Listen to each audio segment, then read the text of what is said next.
Don TV நேயர்களுக்கு வணக்கம். மனிதனின் மறுபக்கத்தினூடாக உங்களை சந்திப்பதில் மகிழ்ச்சி.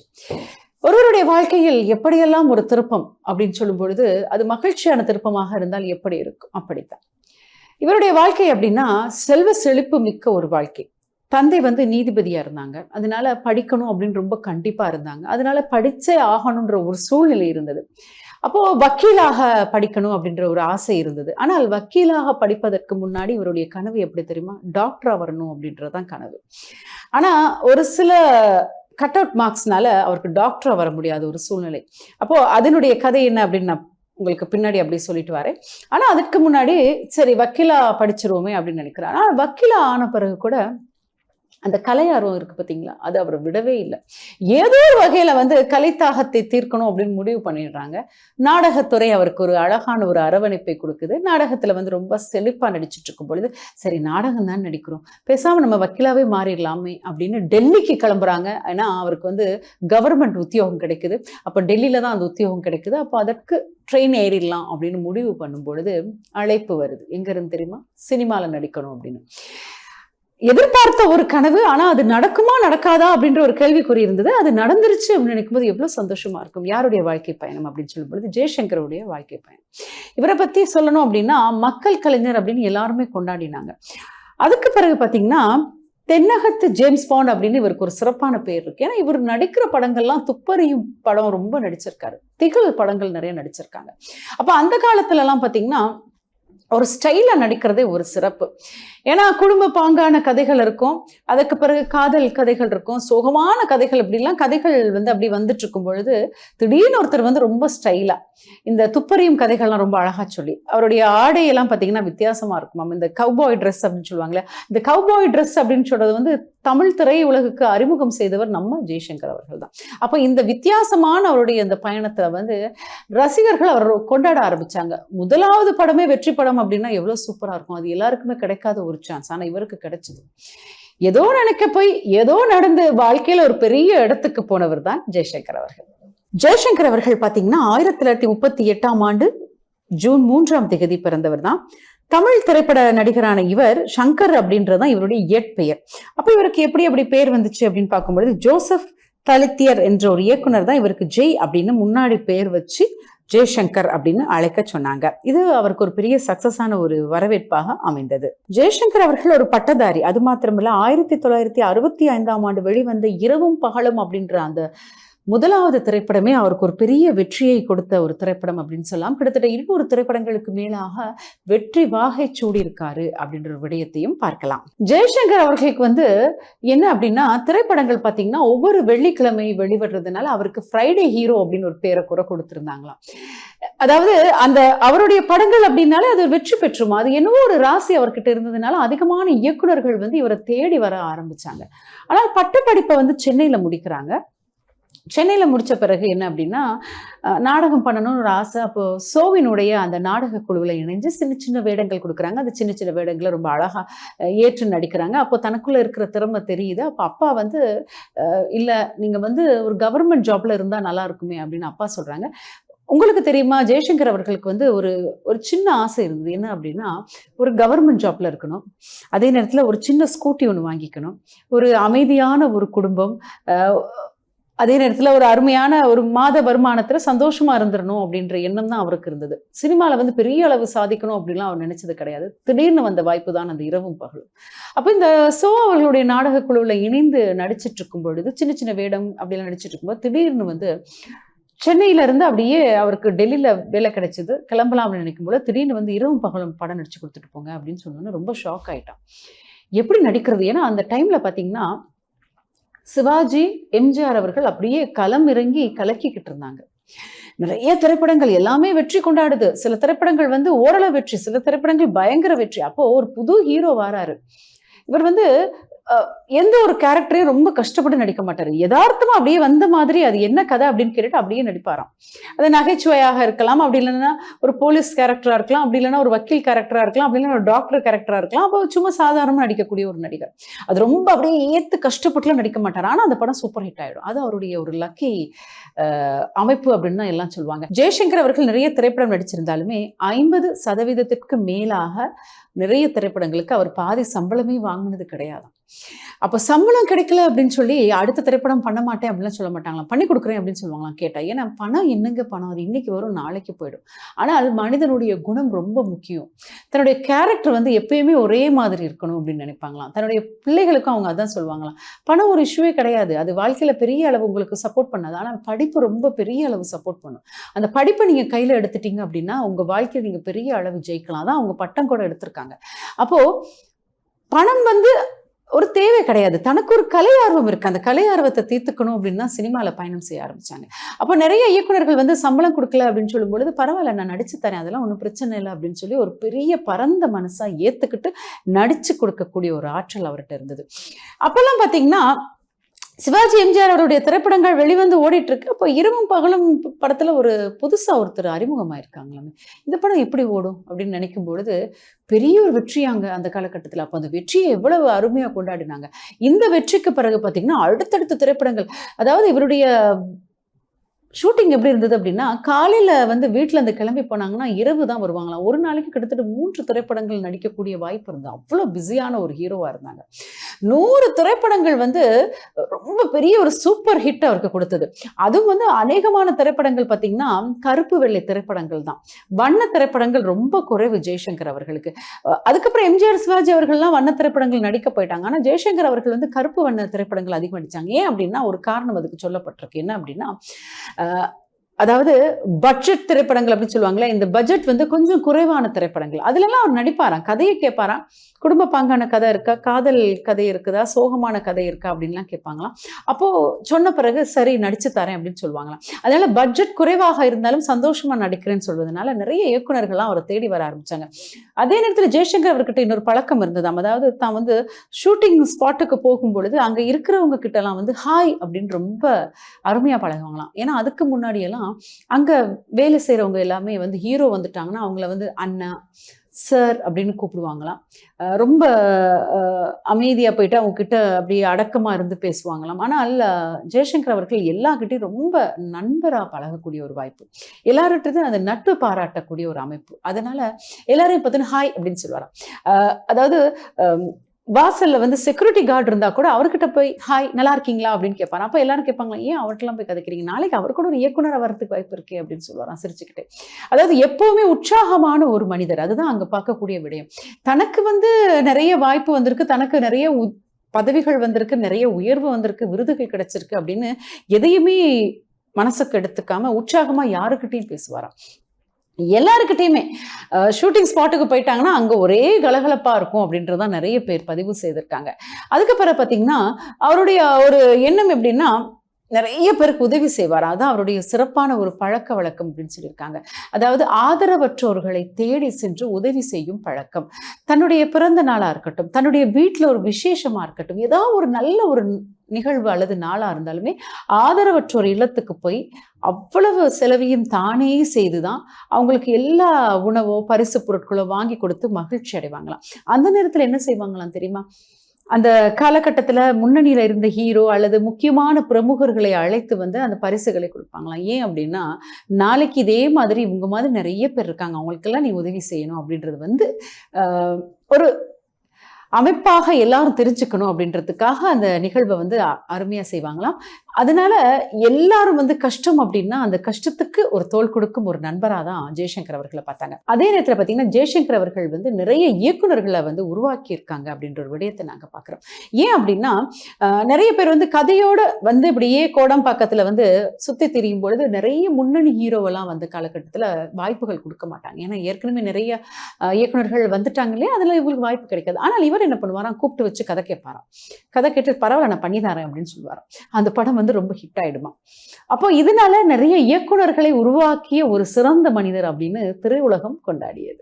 இரவும் வரும் பகலும் வரும் படம் கிட்டத்தட்ட வந்து 1965ஆம் ஆண்டு வெளிவந்த ஒரு படம். இந்த படத்துல ஒரு சிறப்பான பாடல் இருக்கு, உங்க மனசுல கண்டிப்பா வந்திருக்கும். உள்ளத்தின் கதவுகள் கண்களடா அப்படின்ற ஒரு பாடல். ஆலங்குடி சோமு அவர்கள் எழுதிய பாடல் இரவும் வரும் பகலும் வரும் அப்படின்ற ஒரு பாடல். அந்த திரைப்படம் வந்து முதலாவது படமே வெற்றியை கொண்டாடி இருந்தது அப்படின்றத நான் வந்து உங்களுக்கு சொல்லியிருந்தேன். அதே நேரத்துல பாத்தீங்கன்னா நிறைய திரைப்படங்கள் அவர் அடுத்தடுத்து அப்படியே பிஸி ஆயிட்ட ஒரு காலகட்டமும் இருந்தது. இவருடைய வெற்றி திரைப்படங்கள் அப்படின்னு சொல்லும்போது பொம்பலாட்டம், பூவா தலையா, வைரம், செல்லமகள், டீச்சர் அம்மா, கண்ணன் வருவான், மன்னிப்பு, அவசர கல்யாணம், குடும்பம், சென்டிமெண்ட் அப்படின்னு உண்மையான காதல் கதை அப்படின்னு நிறைய படங்கள் அப்படியே வர ஆரம்பிச்சது. நகைச்சுவை படங்கள், காதல் கதைகள், துப்பறியும் தொடர்ச்சி அப்படின்ற அளவுல வந்து நிறைய படங்கள் வர ஆரம்பிச்சது. அதனால அவருக்கு ஜேம்ஸ் பாண்ட் அப்படின்ற ஒரு அருமையான பேரை கொடுத்தது கூட ரொம்ப பொருத்தமா அமைஞ்சிருந்தது அப்படின்னு எல்லாருமே சொல்லியிருந்தாங்க.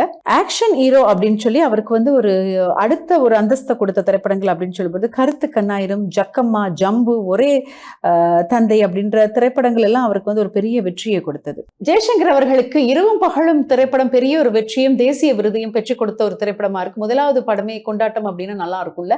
அதுக்கு பிறகு பாத்தீங்கன்னா யாரினி அப்படின்னு ரொம்ப ஒரு திகழூட்டும் ஒரு கதையை வந்து ரொம்ப அழகா சொல்லிய திரைப்படமாக இருக்கு. இது கூட வெற்றியை கொண்டாடியது.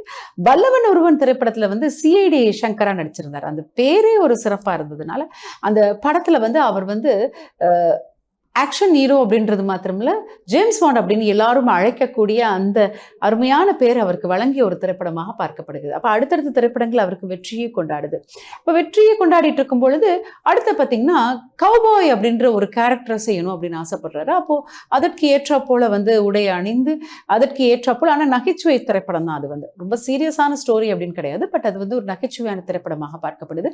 அந்த நகைச்சுவை திரைப்படத்தையும் ரொம்ப அழகா சொல்லி கொடுக்குறாரு. ஆனா இந்த காலகட்டத்தில் பார்த்தீங்கன்னா நம்ம ஜெய்சங்கர் அவர்களுடைய படங்கள்ல வந்து சில பாடல்கள், சில நடிகைகளுடைய அந்த உடை, அவர்களுடைய அந்த நடனம் அமைப்பெல்லாம் வந்து ஒரு பெரிய ஒரு சர்ச்சையை ஏற்படுத்திய ஒரு காலகட்டமும் இருக்கிறது. அப்போ வந்து சில நேரங்களில் வந்து ஜெய்சங்கர் அவருடைய படம் அப்படின்னா இப்படி என்ன பாடல்கள்லாம் எடுக்கிறாங்க, இப்படியெல்லாம் அந்த படத்தை எப்படி பார்க்கறது அப்படின்ற ஒரு கேள்விக்குரிய அமைய பெற்ற ஒரு சந்தர்ப்பங்களும் இருக்கத்தான் செய்யுது. அப்போ அடுத்தடுத்த திரைப்படங்களில் வந்து அவர் அந்த பாடல்லாம் தவிர்க்கக்கூடிய ஒரு சந்தர்ப்பத்தையும் நாங்கள் பார்க்கக்கூடியதா இருக்கு. ஆனால் அந்த பாடல்லாம் வந்து சில நேரம் வந்து ரொம்ப அருமையா இருக்கும் பார்க்கறதுக்கும், அந்த நடன அமைப்புகளும். ஏன்னா ஜெய்சங்கர் அவர்கள் கூட பார்த்தீங்கன்னா வித்தியாசமாக நடனம் ஆடக்கூடிய ஒரு சிறந்த நடிகர் அப்படின்னு சொல்லலாம். அவருடைய யதார்த்தமான அந்த நடிப்பா இருக்கட்டும், அந்த நடனமா இருக்கட்டும், அதெல்லாம் ஒரு ஸ்டைல் எல்லாருக்குமே பிடித்திருந்தது. அப்போ ரசிகர்கள் எல்லாம் ஜெய்சங்கர் படம் அப்படின்னா தியேட்டர்ல வந்து பாத்தீங்கன்னா அன்னைக்கு ஃபுல்லா வந்து அப்படியே நிரம்பி வழியக்கூடிய ஒரு திரையரங்குகள் தான் அதிகமாக இருந்தது. 100க்கு 100 திரைப்படத்துக்கு பிறகு ஜெய்சங்கர் அவருடைய வாழ்க்கையில வந்து அரசியல் பழக்க வழக்கங்கள், அவருக்கு அரசியல் பிரமுகர்களுடைய தொடர்புகள் கிடைக்குது அப்படின்னு சொல்லலாம். அந்த காலகட்டத்தில் பார்த்தீங்கன்னா எம்ஜிஆர் அவர்கள் திரையுலகமாக இருக்கட்டும், அரசியல் துறையாக இருக்கட்டும் மிகவும் பிரபலமாக இருந்த ஒரு காலகட்டம். அப்போ ஜெய்சங்கர் அவர்களுக்கும் எம்ஜிஆர் அவர்களுக்கும் சின்ன சின்ன பிரச்சனைகள், முரண்பாடுகள் இருந்தன. அப்போ ஒருத்தர் பேசிக்க மாட்டாங்க. ஆனால் சில சந்தர்ப்பங்களை வந்து சில நிகழ்வுகள், மேடை நிகழ்ச்சிகளை சந்திச்சுக்கிட்டாங்கன்னா நல்ல சந்தோஷமா பேசுவாங்க அப்படின்னு சொல்லியிருக்காங்க. அதற்கு பிறகு பாத்தீங்கன்னா கலைஞர் கருணாநிதி அவர்களோட ஒரு நல்ல ஒரு பழக்கம் அவருக்கு ஏற்படுகிறது. 1978 கலைஞர் கருணாநிதி அவர்கள் கதை வசனம் எழுதிய வண்டிக்காரன் மகன் திரைப்படத்துல ஜெய்சங்கர் அவர்கள் நடிக்கிறாங்க. அந்த படம் வந்து ஓரளவு ஓடியது, பெரிய அளவு பேசப்படவில்லை. அதற்கு பிறகு வந்து நிறைய குணச்சித்திர கதாபாத்திரங்கள் அவருக்கு கிடைக்குது. ஆனா அவர் அது நடிக்கணும் அப்படின்ற எண்ணம் அவருக்கு இல்லை. ஏன்னா அவர் ஹீரோவா இருந்த ஒரு காலகட்டம். அப்போ இதை எப்படி சரிப்படும் அப்படின்னு யோசிக்கக்கூடிய ஒரு சந்தர்ப்பத்துல வந்து ஜெய்சங்கருடைய திரையுலகம் அப்படியே பயணிக்கிறது. திரையுலக வாழ்க்கையில் அருமையாக பயணித்துக் கொண்டிருக்கும் இந்த காலகட்டத்தில் பார்த்தீங்கன்னா ஏவிஎம் வந்து ரொம்ப அருமையான ஒரு திரைப்படம் வந்து ரஜினி அவர்களுக்கு கொடுக்குறாங்க, முரட்டுக்காலை. இந்த திரைப்படம் எப்படின்னா ரஜினி அவர்கள் ஹீரோவா நடிக்கிறாங்க, வில்லன் கதாபாத்திரத்துக்கு ஜெய்சங்கர் அவர்கள் பொருத்தமா இருப்பாங்க அப்படின்னு யோசிக்கிறாங்க. ஆனால் அதற்கு முன்னாடி வந்து வில்லன் கதாபாத்திரத்திற்கு விஜயகாந்த் அவர்கள் தான் பேசப்படுறாங்க. ஆனால் விஜயகாந்த் அவர்கள் என்ன சொல்றாங்க அப்படின்னா, எனக்கு ரஜினிகாந்த் அவர்கள் ரொம்ப பிடிக்கும், ஒரு பிடிச்ச நடிகர். அப்போ அவருக்கு எதிராக வந்து வில்லனாலாம் என்னால நடிக்க முடியாது, அதனால இந்த படத்துல இருந்து நான் வந்து ஒதுங்கிக்கிறேன் அப்படின்னு சொல்லிட்டாங்க. அவர் நடிக்க விருப்பம் இல்லைன்னே சொல்லிட்டாங்க. அப்போ அதற்கு பிறகுதான் இந்த திரைப்பட குழுவெல்லாம் சேர்ந்து ஜெய்சங்கர் அவர்களை வந்து எப்படியாவது இந்த படத்துல வில்லனை நடிக்க வைக்கலாம் அப்படின்னு யோசிக்கிறாங்க. ஏன்னா ரொம்ப பொருத்தமா இருக்கும் அப்படின்னு நினைக்கிறாங்க. ஆனா ஜெய்சங்கர் அவர்கிட்ட எப்படி போய் பேசுறதுன்னு நினைக்கும் பொழுது, ஜெய்சங்கர் அவர்கிட்ட போய் பேசும்பொழுது அவரும் சரி மகிழ்ச்சியை ஏற்றுக்கொள்றாங்க. ரஜினி கூட நடிக்கிறதுக்கு தயார், வில்லனா நடிக்கணும் அப்படின்றது சரி அப்படின்னு சொல்றாங்க. இப்போ இந்த படக்குழு எல்லாம் சேர்ந்து முடிவு பண்ண பிறகு ரஜினிகாந்த் அவர்கள் என்ன சொல்றாங்க அப்படின்னா, எனக்கு கொடுக்கும் முக்கியத்துவத்தை நீங்க ஜெய்சங்கர் அவர்களுக்கு கொடுக்கணும். ஏன்னா அவர் ஹீரோவா இருந்த ஒருத்தர் இந்த படத்துக்கு வில்லனா நடிக்கிறேன்னு ஒத்துக்கிட்டாரு. அப்போ எனக்கு நீங்க என்ன முக்கியத்துவம் கொடுக்குறீங்க? ஒரு போஸ்டர் இல்லையா, அப்படி இல்லைன்னா ஒரு ட்ரெய்லர் தயாரிக்கும் பொழுதா, ஒரு சண்டை காட்சி இல்லையா, எந்த ஒரு முக்கியத்துவம் எனக்கு கொடுக்கப்படுதோ அதே முக்கியத்துவத்தை நீங்க அவருக்கு கொடுக்கணும் அப்படின்னு சொல்றாங்க. அதனால முரட்டுக்காலை திரைப்படத்தை நீங்க பாத்தீங்கன்னா ரஜினிகாந்த் அவர்கள் வந்து சண்டை போடும் காட்சியில கூட அப்படியே முழுமையா ஜெய்சங்கர் அவர்களுடைய காட்சி பதிவு செய்யப்பட்டிருக்கும். இந்த படத்துல அவருக்கும் ஒரு 50% பங்கு இருந்தால் ரஜினிகாந்த் அவர்களுக்கும் 50% பங்கு கொடுக்கப்பட்டிருக்கிறது. ஏன்னா அவ்வளவு ஒரு முக்கியமான ஒரு நபராக திரையுலகில் வலம் வந்தவர் தான் ஜெய்சங்கர் அவர்கள். ஜெய்சங்கர் அவர்களோட இணைந்து ரஜினி அவர்கள் நடித்த அந்த முரட்டுக்காலை திரைப்படம் வந்து பெரிய அளவு வெற்றியை கொடுத்த பிறகு இவர்கள் இருவரும் சேர்ந்து நடித்த திரைப்படங்கள் நிறைய இருக்குங்க. தளபதியாக இருக்கட்டும், படிக்காதவனாக இருக்கட்டும், அதற்கு பிறகு பார்த்தீங்கன்னா அருணாச்சலம் அப்படின்னு நிறைய திரைப்படங்கள். சில திரைப்படங்கள்ல வந்து வில்லனா நடிச்சிருக்காரு, சில திரைப்படங்கள்ல வந்து நல்ல குணச்சித்திர கதாபாத்திரம் அவருக்கு கொடுக்கப்பட்டிருக்கு. சில திரைப்படங்கள்ல வந்து ஒரு நல்ல ஒரு கதாபாத்திரத்துல 2 பேரும் சேர்ந்து நடிச்சிருக்காங்க. இப்படியெல்லாம் ரஜினிகாந்த் அவர்களோட சேர்ந்து நிறைய திரைப்படங்கள் நடிச்சிருக்காங்க ஜெய்சங்கர் அவர்கள். அதற்கு பிறகு பார்த்தீங்கன்னா கமலஹாசன் அவர்களோட சேர்ந்து கூட நிறைய படம் நடிச்சிருக்காங்க. அபூர்வ சகோதரர்கள் எல்லாம் அதற்கு பிறகு நிறைய படம் நடிச்சிருந்தாலும் ரஜினிகாந்த் அவர்களுக்கும் ஜெய்சங்கர் அவருக்கும் இருந்த அந்த நட்பு வந்து ரொம்ப ஆழமான ஒரு நட்பு. எப்பயுமே 2 பேரும் இருவரும் சந்திச்சு பேசும்பொழுது ரொம்ப அதிக நேரம் பேசுவாங்களாம், சிரிச்சு பேசுவாங்களாம், நிறைய விடயங்களை பரிமாறி பேசிக்கொள்வார்களாம். அவ்வளவு ஒரு சிறந்த நண்பர்களாக இருந்தாங்க. கமலோட கூட பேசுவாங்களாம். ஆனால் ஓரளவு அந்த ரஜினி அவர்களோடு இருந்த அந்த ஆழமான நட்பு அங்க இருக்கல. ஆனாலுமே அவர் வந்து எல்லா கூடயும் பழகக்கூடிய ஒரு அருமையான ஒரு நபராகத்தான் ஜெய்சங்கர் அவர்கள் பார்க்கப்பட்டாங்க. ஜெய்சங்கர் அவர்களை வந்து ரஜினி அவர்களுக்கு ராசியான வில்லன் அப்படின்னு சொல்லக்கூடிய ஒரு காலகட்டமும் அமைந்திருந்தது. ஊமை விழிகள் திரைப்படம் வந்து அருமையான திரைப்படம், அழகான ஒரு கதை, விஜயகாந்த் அவர்களுக்கு வெற்றி கொடுத்த ஒரு திரைப்படம். இதுல பாத்தீங்கன்னா ஒரு சிறந்த ஒரு பத்திரிகையாளராக ஜெய்சங்கர் அவர்கள் நடிச்சிருக்காங்க. அவருக்கு வந்து அந்த ஆற்றல் இருக்கிறது. அதாவது கொடுக்கப்படும் கதாபாத்திரத்திற்கு ஏற்றாப்போல் அப்படியே மாறக்கூடிய அந்த ஆற்றல், அது வந்து அவருடைய சிறப்பாக பார்க்கப்படுது. ஆனா அவர் என்ன சொல்வார் அப்படின்னா, சொல்ற கதையெல்லாம் நான் கேட்டுக்குவேன், அது வந்து அப்படி கேஷுவலா அது நடிச்சு கொடுக்கணும் அப்படின்னா அது வந்து அப்படியே நடிச்சு கொடுப்பேன் அப்படின்னு அவங்க சொல்லியிருக்காங்க. இது ஒரு சிறப்பான பண்பாகவும் பார்க்கப்படுகின்றது. ஜெய்சங்கர் அவர்கள் வந்து எப்பவுமே வந்து தன்னுடைய திரைப்படங்கள் வந்து பெரிய அளவு ஓடலை அப்படின்னு வைங்களேன். அப்ப என்ன பண்ணுவார்னா, தன்னுடைய அந்த சம்பளத்தை வந்து குறைவா வாங்கிக்குவாங்களாம். பரவாயில்ல அப்படின்னு சொல்லிடுவாங்களாம். இயக்குனர் அவர்களுக்கு கஷ்டம் கொடுக்கக்கூடாது அப்படின்னு நினைப்பாங்களாம். அடுத்த திரைப்படத்துக்கு ஒப்பந்தம் செய்யும் பொழுது கூட சரி அப்படின்னு நடிச்சு கொடுப்பாங்களாம். இப்படியெல்லாம் ஒரு சிறந்த மனிதர் அப்படின்னு தான் எல்லாருமே சொல்லியிருக்காங்க.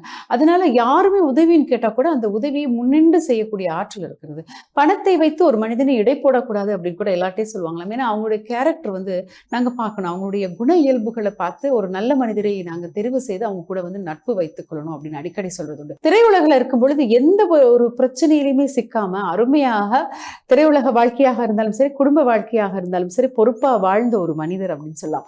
தன்னுடைய குழந்தைகளுக்கு வந்து எப்பொழுதுமே கல்வியினுடைய முக்கியத்துவத்தை அதிகமா சொல்லி கொடுத்திருக்காங்க. அதே நேரத்துல வந்து அவங்க வந்து நிறைய ஷூட்டிங் போயிருந்தாலுமே, காலையில இருந்து இரவு வரையில ஷூட்டிங்ல இருந்தாலுமே தன்னுடைய குழந்தைகளை வந்து ஷூட்டிங்க்கு அழைத்து போவது இல்லையா. ஒரே ஒரு தடவை கூட்டிட்டு போய் இதுதான் ஷூட்டிங், இப்படிதான் இருக்கும் பார்த்துட்டு வாங்கன்னு வந்து கூட்டிட்டு போயிருக்காங்க. ஆனால் ஷூட்டிங்க்கு கூட்டிட்டு போறதோ அப்படி இல்லைன்னா சினிமால நீங்க எல்லாம் நடிக்கணும் அப்படின்னு அவங்களை எந்த காலகட்டத்திலையும் அவங்க கேட்டுக்கிட்டது கிடையாது. ஜெய்சங்கர் அவர்களுக்கு தான் ஒரு டாக்டர் ஆகணும் அப்படின்னு ஆசை இருந்தது. ஆனா அந்த கனவு வந்து அவருக்கு நடக்கல அப்படின்றதுனால தன்னுடைய குழந்தைய ஒரு டாக்டர் ஆகணும்னு ஆசைப்பட்டாரு. விஜய் சங்கர் அவர்கள் வந்து ரொம்ப திறமையா படிச்சு கண் டாக்டரா வந்து வலம் வர ஆரம்பிச்சிருக்காங்க. அவங்க வந்து இப்ப பாத்தீங்கன்னா ஒரு பெரிய ஒரு வெற்றி ஒரு நடை போடக்கூடிய ஒரு டாக்டரா தான் இருக்காங்க. அப்போ அப்பாவினுடைய ஆசையை வந்து அவங்க நிறைவேற்றிருக்காங்க. அதே நேரத்துல வந்து ஜெய்சங்கர் அவர்கள் அடிக்கடி சொல்ற விடயம் என்னன்னா, கிட்டத்தட்ட 1000 ஆப்ரேஷன் வந்து நீங்க பண்ணணும், கண் சிகிச்சை நீங்க பண்ணணும் அப்படின்னு அவங்க சொல்லியிருக்காங்க. இலவசமா பண்ணணும், நிறைய பேருக்கு நீங்க இலவசமா கண் சிகிச்சை பண்ணணும் அப்படின்றது கூட ஒரு கோரிக்கையா கேட்டிருக்காங்க. அதை கூட அவங்க விஜய் சங்கர் அவர்கள் இப்ப கூட நிறைவேற்றிட்டு இருக்காங்க. அதாவது ஜெய்சங்கர் அவர்களுடைய நினைவு நாள்ல வந்து அன்று முழுவதுமே கண் சிகிச்சை எல்லாருக்குமே இலவசம், யார் வந்தாலும் இலவசம் அப்படின்னு அவங்க இன்னும் பண்ணிட்டு இருக்காங்க. அது அவருடைய ஒரு நல்ல விடயமாக பார்க்கப்படுகிறது. அதனால சினிமாவை வீட்டுக்கு கூட்டிட்டு வர்றது கிடையாது அவர் எப்பயுமே. சினிமானா அது வந்து வேலைத்தலம், அங்கேயே அதை முடிச்சுட்டு வந்துடுவார். வீட்டுக்கு வந்து ஒரு நல்ல அப்பாவை தான் எப்பவுமே இருப்பாங்க. நிறைய விஷயங்கள் வந்து அதிகமா அழகா சந்தோஷமா பகிர்ந்துக்குவாங்க குழந்தைகிட்ட. இது வந்து என்ன அப்படின்னா, ஒரு ஆரோக்கியமான சமுதாயத்தையும் ஆரோக்கியமான ஒரு மனிதனையும் உருவாக்கக்கூடிய ஆற்றல் இருக்கணும் அப்படின்ற ஒரு எடுத்துக்காட்டை அவங்க வாழ்ந்திருக்காங்க.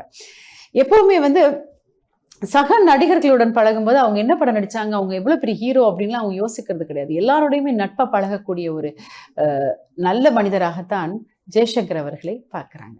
ஜெய்சங்கர் அவர்கள் தன்னோட மகன்கிட்ட எப்பவுமே சொல்லுவாங்க, நீ படிச்சது பெருசு இல்ல, நீ என்ன போலவே பலருக்கு உதவி செய்யணும் அப்படின்னு கேட்டுக்கிட்டு இருக்காங்க. அதனால எப்பொழுதுமே அப்பாவுடைய நினைவு நாள், திருமண நாள், இது எல்லாத்துலயுமே வந்து இலவச கண் சிகிச்சையை வந்து இன்னும் தொடர்ச்சியாக விஜய் சங்கர் அவர்கள் செய்துட்டு வராங்க அப்படின்றத வந்து சிறப்பா இங்க குறிப்பிடணும். கிட்டத்தட்ட 25 வருட கால அனுபவம் அப்படின்னு கூட சொல்லலாம். இந்த கண் சிகிச்சையில வந்து அவர் வந்து இன்னைக்கு சாதிச்சுட்டு இருக்கிறாங்க. அப்பாவினுடைய கனவை இன்று மகன் நிஜமாக்கியிருக்காங்க. அதே நேரத்துல பாத்தீங்கன்னா ஜெய்சங்கர் அவர்கள் வந்து 100வது படமான இதயம் பார்க்கிறது அப்படின்ற படத்துல வந்து கண் பார்வை இழந்த வேடத்துல தான் நடிச்சிருக்காங்க. ரொம்ப அழகா நடிச்சு கொடுத்திருக்காங்க அந்த திரைப்படத்துல. அதே நேரத்துல பாத்தீங்கன்னா இன்னொரு சிறப்பான விடயம்னா, கண் தெரியாதவர்களை வந்து எங்க அப்பாவுக்கு ரொம்ப பிடிக்கும். அவர்களுக்கு வந்து நிறைய உதவிகளை தேடி தேடி போய் செய்வாங்களாம் ஜெய்சங்கர் அவர்கள். அதனால என்னன்னா, சினிமா துறையில இருப்பவங்களுக்கு வந்து வருடத்தில் ஒரு நாள் அவங்களுக்கு எல்லாமே வந்து நிறைய பேர் இருக்காங்களே. சினிமா அப்படின்னு சொல்லும் பொழுது அதுல வேலை செய்பவர்கள், அதுல துறை சார்ந்து நிறைய பேர் அதுல வந்து பயணம் செய்யறாங்க. அவங்களுக்கு எல்லாம் முடிந்த அளவுக்கு வந்து இலவச கண் சிகிச்சையை வந்து இன்னும் நடத்திக்கிட்டு வராங்க விஜய்சங்கர் அவர்கள். ஜெய்சங்கர் அவர்கள் நிறைய நண்பர்களை வந்து உருவாக்கி வச்சிருந்தாங்க. அவருக்கு நண்பர்கள் வட்டாரம் அப்படின்னா நிறைய பேர் இருந்தாங்க. ஏன்னா எல்லாரோடய நல்லா பழகுறதுனால எல்லாருமே அவர் கூட நல்லா இயல்பா பழகுவாங்க. அதனால எல்லாருமே சகஜமா பேசிக்கிட்டு சிரிச்சுக்கிட்டு இருக்கிறதுனால அவருக்கு நிறைய ஃப்ரெண்ட்ஸ் இருக்காங்க அப்படின்றத பார்க்கக்கூடியதா இருக்கு. இப்படிப்பட்ட ஜெய்சங்கர் அவர்களுடைய வாழ்க்கையில் எத்தனையோ திரைப்படங்கள் வெற்றியை கொண்டாடி இருக்கிறது. அவர் வாழ்ந்த காலம் வரை நடித்து கொண்டிருந்தார். எந்த ஒரு கதாபாத்திரம் கொடுத்தாலும் அந்த கதாபாத்திரத்தை சிறப்பா நடிச்சிட்டு இருந்தாங்க. அதற்கு பிறகு பாத்தீங்கன்னா 62 வயதை எட்டி பிடிக்கும் காலகட்டம் வரை சிறப்பா நடிச்சுக்கிட்டு இருந்த ஒரு நடிகர் அப்படின்னு பார்க்கக்கூடியதா இருக்கிறது. கலைமாமணி விருது கூட அவருக்கு வழங்கப்பட்டிருக்கிறது. 2000 ஆண்டு வந்து பாத்தீங்கன்னா சென்னையில் வைத்தியசாலையில் அனுமதிக்கப்பட்டவர் மாரடைப்பால் இறந்து விட்டார் அப்படின்ற ஒரு செய்தி ரசிகர்களிடத்திலே போய் சேருகிறது. அப்பொழுது அவருக்கு வயது 62. திரையுலகம் ஒரு நிமிடம் நின்று நிதானமாக யோசிக்கிறது. எப்படி ஒரு சிறந்த நடிகர் ஒரு குறிப்பிட்ட காலத்திலே திரையுலகுக்கு வராங்க, பெரிய சாதனையை பண்றாங்க. அவங்க வாழ்ந்த காலம் வரை நடிச்சுக்கிட்டே தான் இருந்தாங்க. இந்த நடிப்பை இன்னும் ரசிகர்கள் பேசும் அளவுக்கு நடிச்சு வச்சிருக்காங்க. நல்ல ஒரு மனிதராகவும் வாழ்ந்திருக்காங்க. நிறைய உறவுகளையும் நண்பர்களையும் அப்படியே தன்னுடைய அன்பால் சேர்த்து வச்சிருக்காங்க. அதை பார்க்கக்கூடியதா இருக்கு அப்படின்னு திரையுலகமே ஒரு நிமிடம் நின்று யோசித்த ஒரு காலகட்டம் அந்த காலகட்டம். தன்னுடைய குண இயல்பால் சாதாரணமாக வாழ்ந்து காட்ட வேண்டும் என்று நிறைய பேர் வாழ்ந்திருக்காங்க. அதுல ஜெய்சங்கர் அவர்களும் ஒருவர் அப்படின்னு கண்டிப்பா சொல்லலாம். இந்த நிகழ்ச்சியில் ஜெய்சங்கர் அவர்களுடன் நாங்கள் பயணித்தோம் என்ற ஒரு திருப்தியில் மீண்டும் மற்றும் ஒரு நிகழ்ச்சி உங்கள் அனைவரையும் சந்திக்கும் வரை விடைபெற்றுக் கொள்ளும் நான் கவிதா ராம்குமார். நன்றி, வணக்கம்.